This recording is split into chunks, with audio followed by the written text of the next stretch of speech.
Coming up on today's show.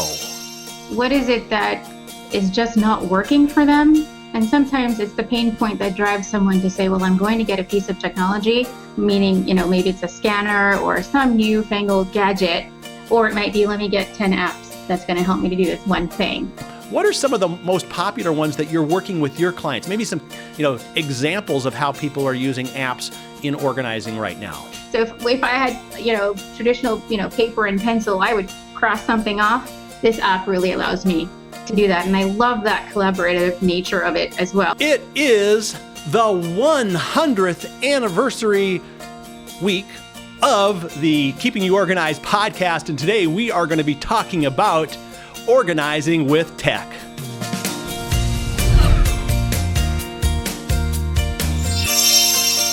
Well, hello and welcome to Keeping You Organized.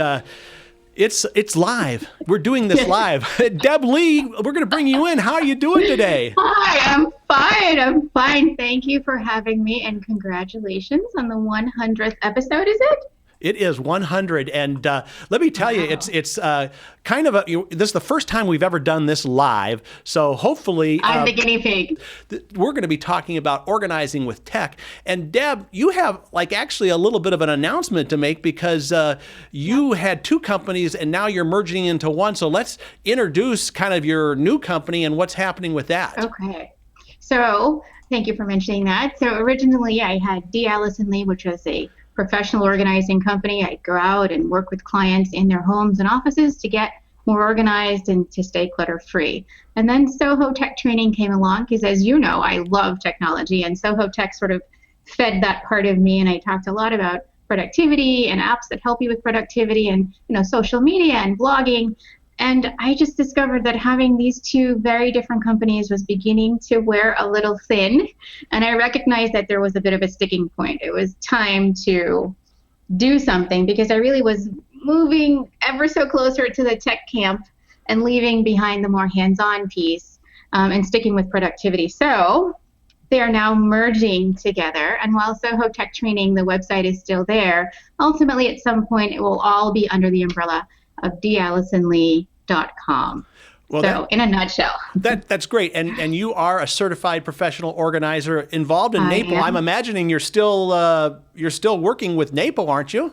I am. I'm still a member of NAPO, still very actively involved on several committees, and I still have a love of order and organization, though I may focus primarily on the productivity side of that. It still is, it's still connected for me, and so I'm still very much involved. Yes, so yes, I'm still there. Well, that's, the theme of today's show is organizing with tech, but, that's kind of a broad theme. If you were consulting a client, we hear it all the time. We go out and talk to people, oh yeah, we want this app, or we want, everything's paperless, everything's of course we know not everything is paperless, but how do you get people even started thinking about being more efficient with technology?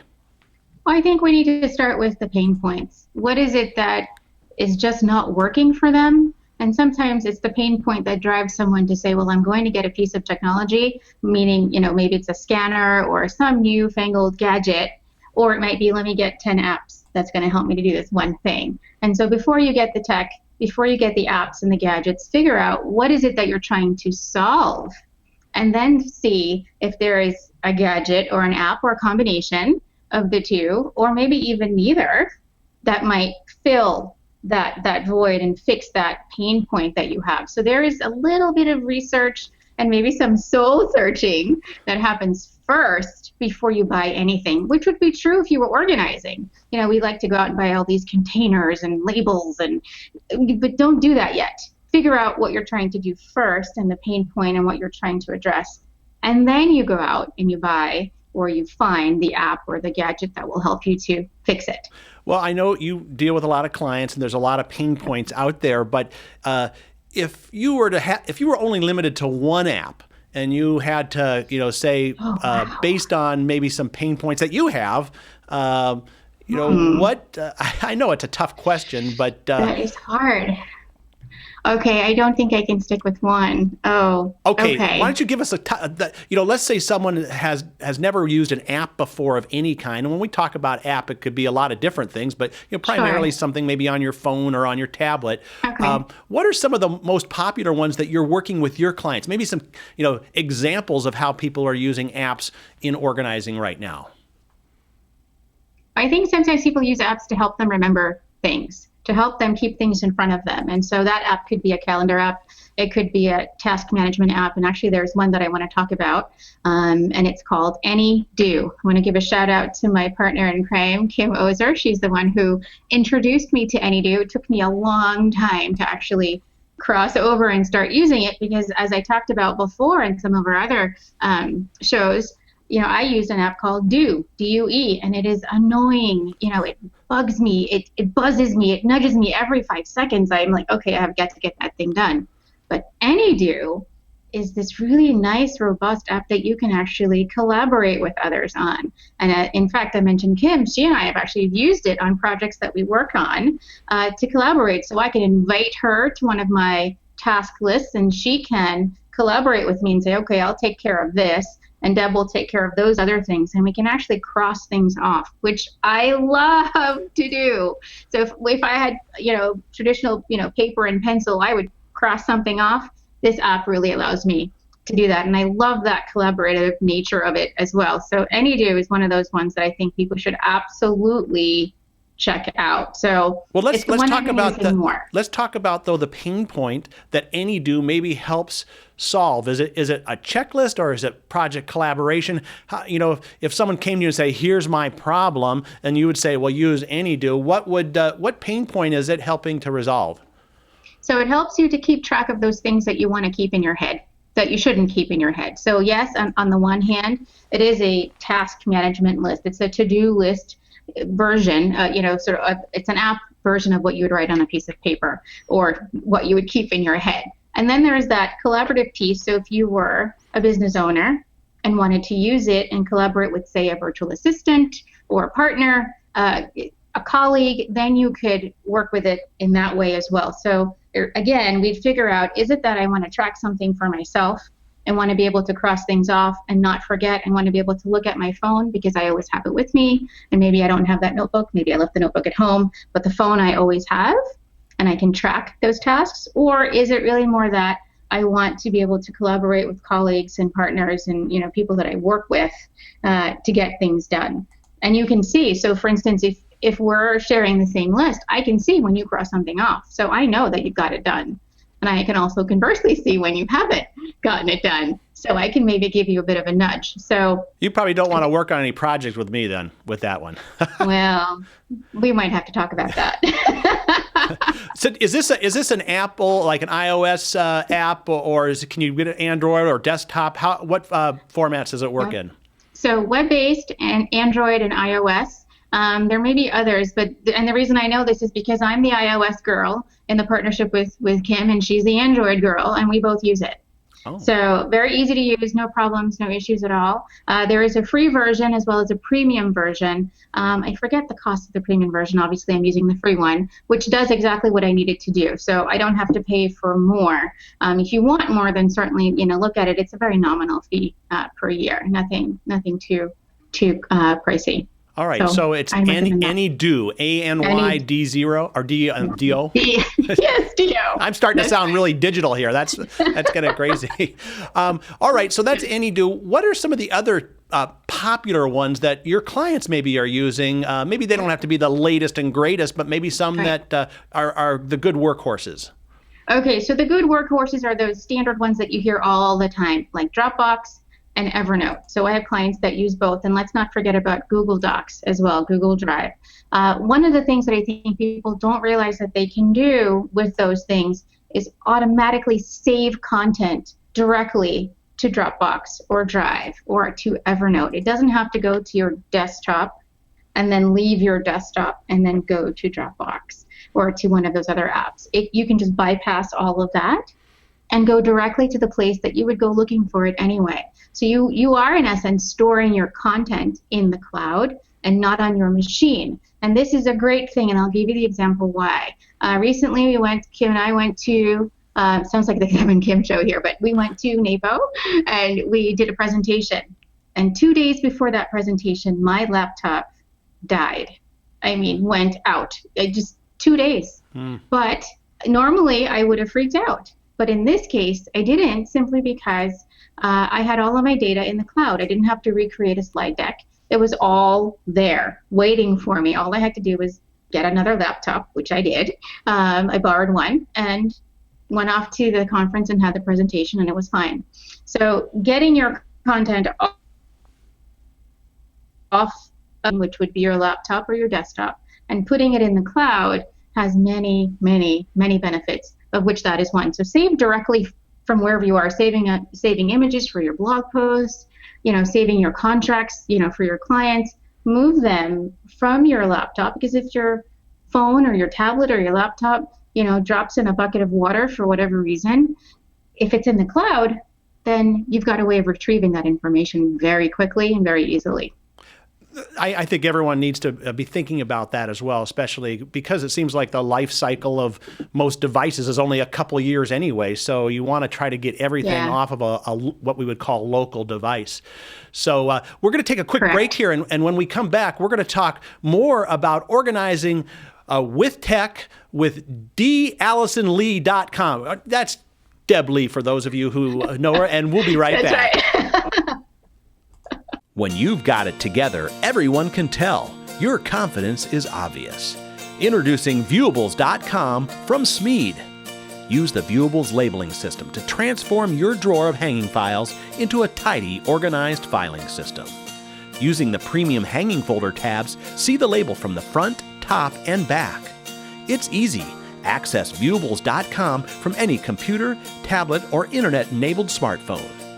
Let's make some labels. It's free, and there's nothing to download or install.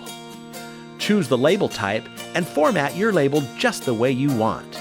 You can even add index characters or icons for distinctive filing. Set up a free Viewables cloud account, and your secure login lets you save your projects for convenient access from any computer. And with Viewables multi-purpose labels, you can use one label for any type of file, including hanging folders, top tab folders, super tab folders, or oversized items like notebooks and file boxes. Upload a list of file headings and print your complete set of labels in moments. There's even a library of templates for commonly used label sets. It's never been easier to set up neat-looking files that have easy-to-read headings and efficient color codes. Obviously organized. Viewables.com. From Smead, keeping you organized. Well, we are back on our live 100th episode of Keeping You Organized, our podcast. We started a couple years. We're in season number 3 right now, and we thought for the 100th episode we would do something fun and special. So we're trying this live here, and for those of you that are have the opportunity to watch or listen live, we do have a chat box, or at least those watching live. So if you have some questions, we'll try to get to those by the end of the program. But we're talking with Deb Lee, who has kind of now merged her 2 entities into one, DAllisonLee.com. And Deb, is your blog now up and running, or is there still some work to go on that? Oh, goodness. So from my response, as you can tell, there is still work to be done. So yes, it's back online, but the 6+7 years worth of blog posts are not all online yet, because they're missing some images. The images didn't get transferred when we did the migration to the new theme. And so guess who has the wonderful job of adding images to every one of those posts? I do. And images are really important for blog posts. They do quite a bit for a blog post. So it's important to have them. And another colleague of mine suggested, shout out to Julie Bestry, she said, Deb, why don't you just put them back live, and then, selectively choose the ones that you'd like to add images to, so that we don't lose the content. So I think I'm going to take her up on that. But yes, the blog is back online. It is back. Okay, great. It is back. We are talking about organizing with tech, and some people that are watching might have blogs and things like that, which is a whole nother set of technology. Oh, sure. But let's get back to organizing. We touched on a couple before the break. What are some other apps that you're looking at maybe right now, or ones that you're recommending that can help people get organized, or maybe productivity? Because we emphasized that earlier. What are some of the ones you're thinking and looking at right now? Well, I'm actually going to turn on my phone because I have a bunch. And I think the last time I told you, I also have a little folder on my phone called Apps to Test because I love apps. And so I don't think I've ever met an app that I don't really at least want to try once. But does your battery really drain fast because you have all these apps loaded on it? I don't think so. Okay. I think I'm pretty good. I mean, so far, so good. That being said, I do have a new phone that has more memory. So I think that helps. And I'm pretty good about closing apps that I'm not using, but I can't lie. I am an appaholic. I have at least, let's see, that looks like 12. I've got 12 apps oh, boy. in here just to test. And one of them I've actually tried recently. It's called Strides, Strides. And it's one of those apps that helps you to track the goals that you have set for yourself. So you might have, I want to exercise more, or I want to drink more water, or I want to get up earlier and work and leave work sooner, whatever those goals might be, or maybe I need to work on that business plan. And this app can really help you to sort of track where you are, your progress, and help kind of nudge you forward. So that's one that I think I would recommend that people take a look at. That's Strides. How about like a calendaring app? Do you just use the regular calendar that's in the phone, or do you use some other way to keep track of your appointments? I am a broken record with this. The last 2 times we talked about this, I said the same app, and I'm going to say the same app again. Google Calendar. I love Google Calendar. I used to use Yahoo Calendar, which is all great. As long as you have one that's, again, in the cloud that you can access no matter what device you're using, I'm all for it. But for me, Google Calendar just makes life so much easier. And there are all of these extensions and apps that you can sort of integrate with it. And it even has some native features that are awesome, like Find a Time.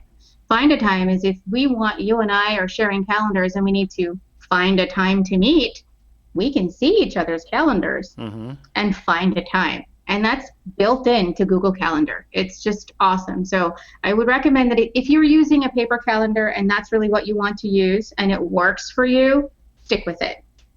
But if you're thinking you need something that's a little bit more external and it's outside of you carrying a big bulky calendar in your purse or your briefcase or your MERS, whatever you're carrying around, then I would suggest an online calendar or digital calendar. And for me, that's Google. Okay, while you're looking for more apps, we'll just open it up one more time to the audience for any questions they might have, either about apps or getting organized electronically. And because we're going to be done here in just a few minutes, but we'll maybe take 1 or 2 questions if we have them. But how about another app, Deb? Okay, so I've got 2 I want to mention very quickly. The first one is Trello, Trello. It's another sort of project management, task management type of application, very great for people who are visually focused or sort of visual learners. You can put all of the things you're trying to track, whether it's, tasks for a project or just an average list that you pull together so that you can track where you are and what things you've got accomplished. You can check off those things that you've gotten done. It'll put a nice line through them. Again, a nice collaborative tool. You can work with someone else and invite them to a specific Trello board so they can see things that you're seeing and work with you on getting some of those items accomplished. So I really, really love Trello. Very easy to use, super easy. There's a free version and a business class version, which again is, pretty nominal fee per year. And we've even tried Trello around here with some of our collaboration. Nice. And one thing I like about it, you have to hack it a little bit, but you can include an image. And I just kind of a visual person, so like on the little cards, I like to create an image that could kind of help visualize what that project is. So you add the image directly to the card, or is is it behind the card? It's right on the front. It's part of the card, and I can't remember. It's there's a hierarchy in there where you have projects and cards and whatever, and I think it's at the card level you can add an image, and so that creates kind of just a picture of what you can do. All right, you had one more app. The other app, and I'm not sure if this app is still around. I do use it. It's called 25 Minutes. It's a Pomodoro timer app. The Pomodoro technique is you work for 25 minutes, and you take a break of 3 to 5 minutes, and then you do another, working block of 25 minutes, and then take another break. And once you've gotten 4 25-minute blocks in, you take a longer break, maybe like 10 or 15 minutes, that kind of thing. And so the Pomodoro technique, this timer helps me to stay focused. If I'm trying to get off of Facebook and Google Plus and Instagram. And well, you can get off Google Plus pretty soon now because they're pretty much making it obsolete. I don't know what Google is doing, but that's a whole nother conversation we should have. So the Pomodoro timer really kind of keeps you, and it's a countdown clock. So you see the minutes counting down. So you've got to put in your 25 minutes before you move on to the next thing. And if you really are true to the technique, if you interrupt your 25 minutes, you must start over. Ooh. So if you've gotten to 24 minutes and you take a phone call, you must start a brand new 25-minute block before taking a break. You know what? So, I've a lot of the organizers we have on this show talk about that.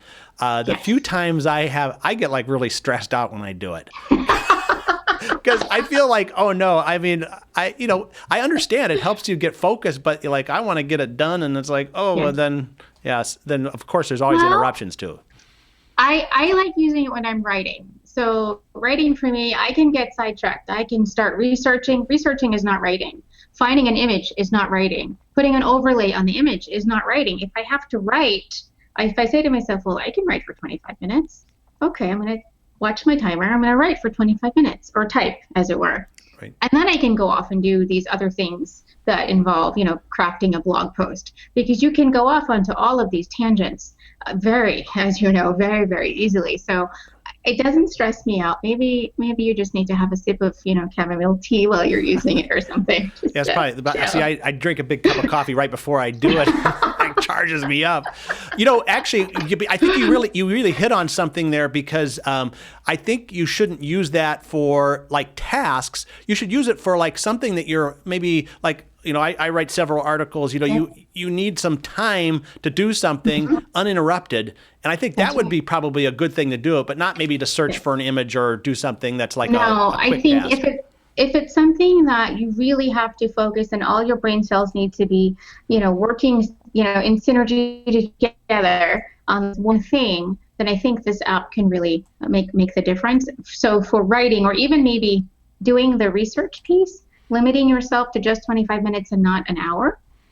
So I think you can use it in either direction. But I wouldn't use it for how long is it going to take me to finish washing the dishes. I wouldn't, nothing like that, because I think it's just not going to help you in that way. At least I don't think it will. I think if it's, a really focused task where your energies have to be really aligned on that particular project or, task that you need to get completed, your most important task of the day. Well, and also one of our comments here, if someone watching live, Natalie asks about, what about those interruptions? What would you just say quickly are the rules of interruption when you use the Pomodoro technique?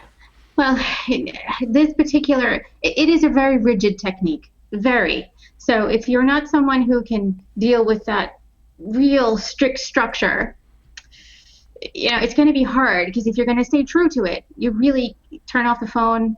All the notifications need to be turned off. You can't use it if the kids are running around or the dog needs to go outside or, any of those things. So you really want to try to be strict.